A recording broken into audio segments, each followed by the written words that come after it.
everyone, welcome back to the channel. For those of you who are new, my name is Cha. My name's Phil. We're actually right on the edge of Sapa district today, one of our favourite spots. It's the 29th of December, but we thought we'd do something a little bit different. What we're going to try and do today is give you 10 top tips for anyone visiting this region. Now, they're obviously opinions. Some people like kind of busy touristy areas. That's not our thing. So what we're trying to do is give you an idea of what the area is like, both culturally and physically. And if you like the tips, follow the channel, help us out. But more importantly, when you come to Sapa, if you ever visit, you know what to do and what not to do. All right, follow us. We're going for a bit of a walk around the lake and we'll take you with us. Absolutely stunning day today, isn't it? One of our tips is when you came up here, it's very good to looking for local expertise, either a Hmong or Lao guide who can show you about our culture and explain about the background of this area, and also to see if they have a licensed company to help you to organize the trip, and also more safer as well.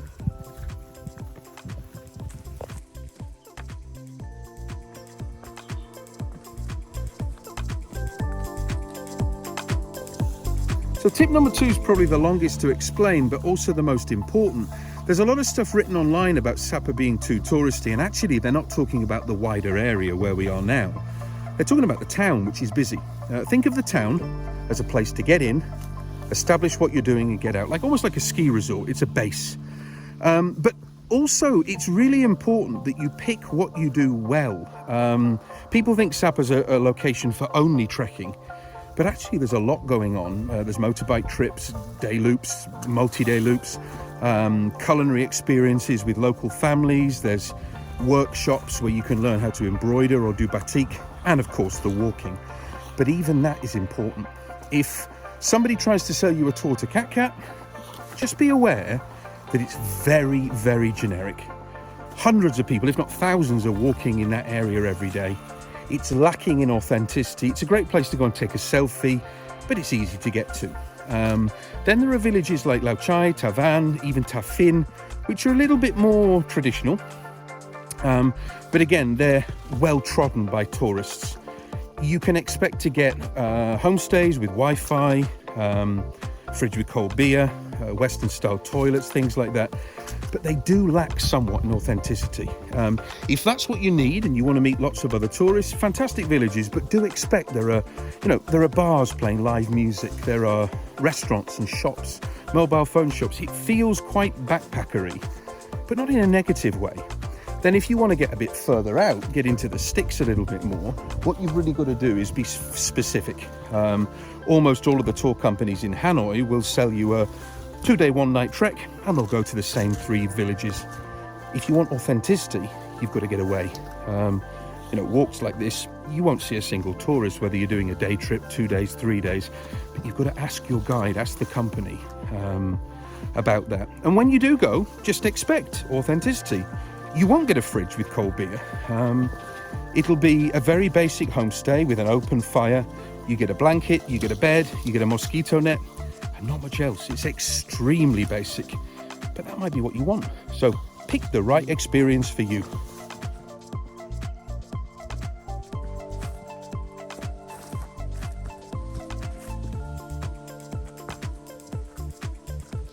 Tip number 3 it's important to ask your guide or the company about where is the money being spread, or is it just going back to the profit? Is it going to with the local people to help with their family or their friends, or is it when you're going to along the trek you can have lunch in the local home or in the big restaurant? That way is it not authentic or like that? So it's really important to ask about that.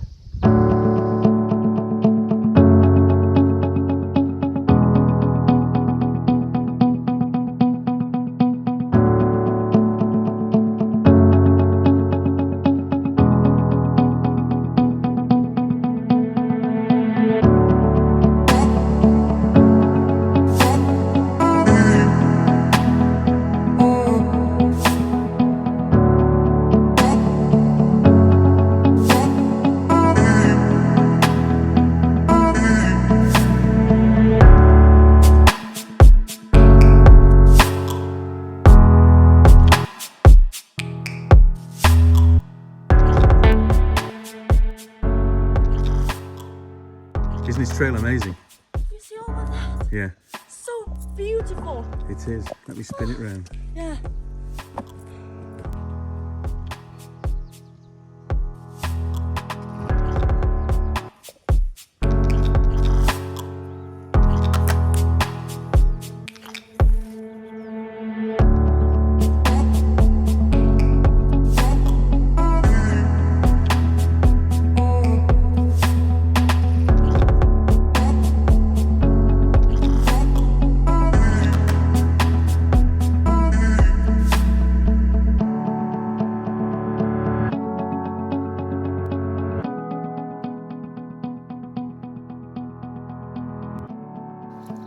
The fourth tip is, even though the silver waterfall is a highly recommendation, but I wouldn't do that. Like the Love waterfall is far more beautiful. It's more in the nature, and you can do it as a half a day. You can take a picnic and go in there and have a chill. And also, if you want, you can have a swim in there with the waterfall. It's pretty amazing, actually.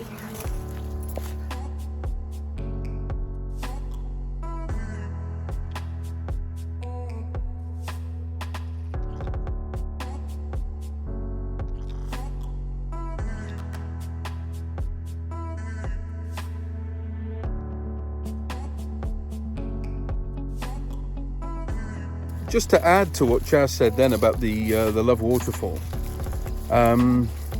it's a set walk, a paved trail through the forest, about 2 kilometers in, 2 kilometers out, so 4 kilometers all the way, but it's an easy walk. Some people will try and sell it you as a guided tour. You don't need a guide. It's absolutely accessible without a guide. You just need a ticket at the National Park Headquarter office, and then from there it's signposted all the way. Very easy walk.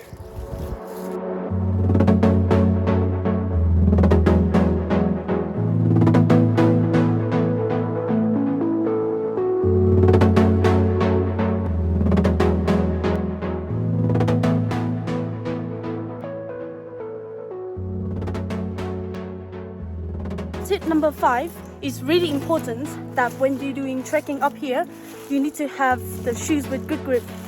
Tennis shoes is not enough. Actually, most of the trails that when you go up here is mostly clay, so it will be very slippery.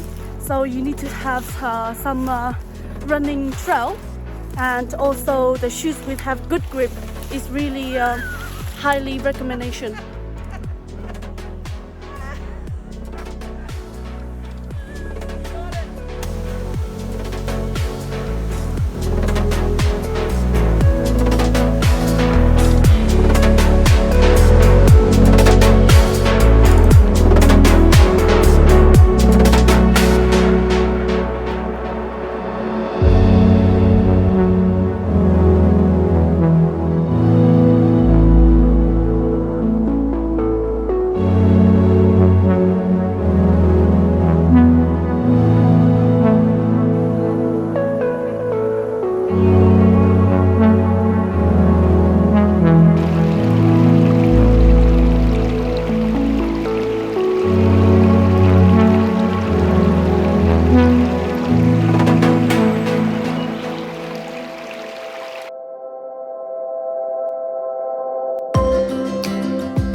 incredible view. That's Sapa in the background over there. We're probably around 20 minutes drive from the town centre, but what an amazing view.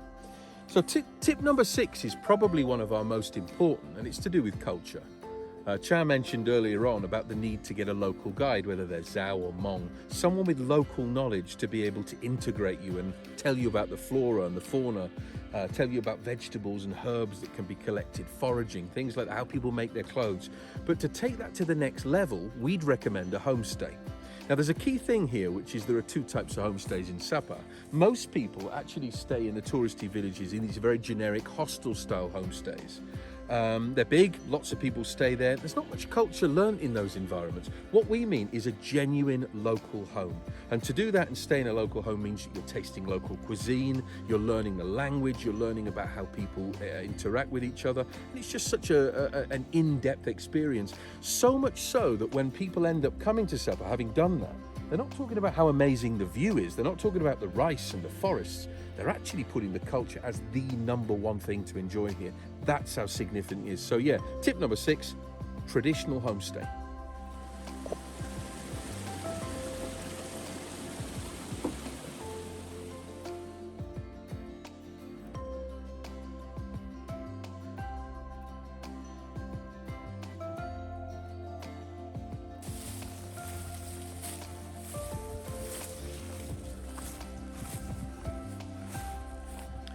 So tip number 7 is all about timing. A lot of people will recommend coming to Sapa at weekend. There is one advantage, the Sapa Sunday market, which is most vibrant and energetic on a Sunday. But other than that, I'd say weekend is a disadvantage. Fansipan's a lot busier. Tickets are the same price, but you can expect 10 times more people on a Saturday and Sunday than on a weekday. Things like hotels, weekend is a weekend price, it's 20% more expensive. Buses, train tickets are harder to get. And I'd say it's very similar with a holiday situation. If you Google Vietnam holidays 2024, 2025, whichever year you're coming, you'll find a list of the holiday dates, and the same happens. Hotels are busy, there's a lot more noise, a lot more karaoke. So our advice would be weekdays, any time of year. You know, you can see some of our other videos about month by month, but any time of year, but weekdays are better because it's a lot more quiet, a lot more peaceful, and you end up with situations like this, no one around. It's a lot more beautiful.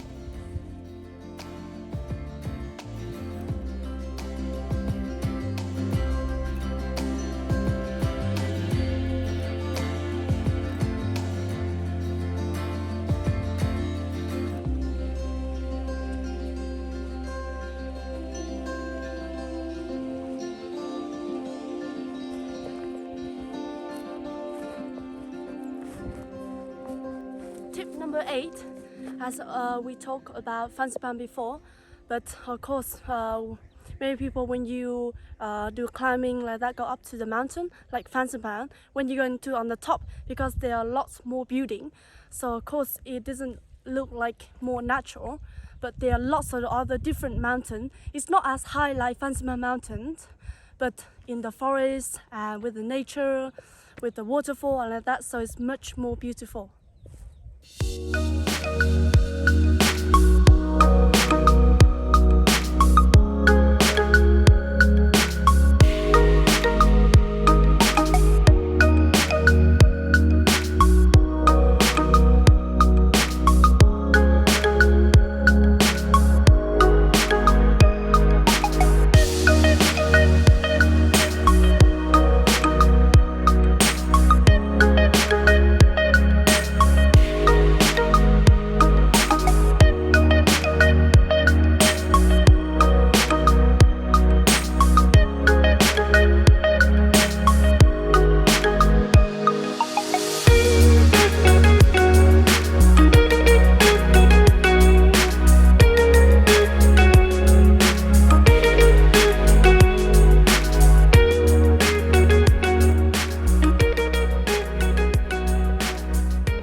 Number 9 is all about the Fansipan Mountain, the tallest mountain in Indochina.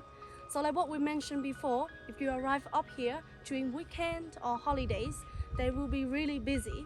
We wouldn't do. Another thing is about weather. Look at today.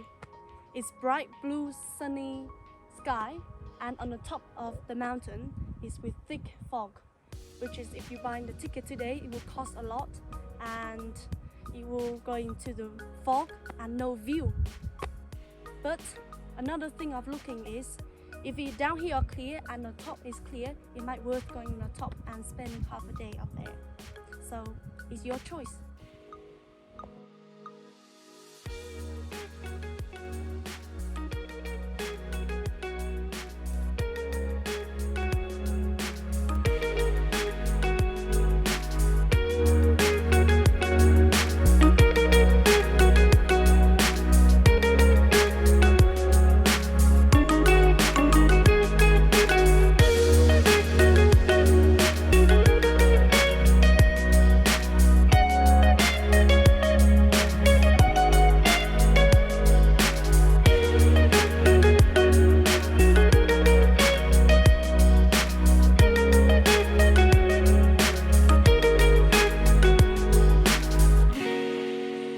Okay, so top tip number 10, the last one, we're finally there, and it's all about people's misconceptions of this area. So a lot of people think the only thing to see and do here is done via trekking.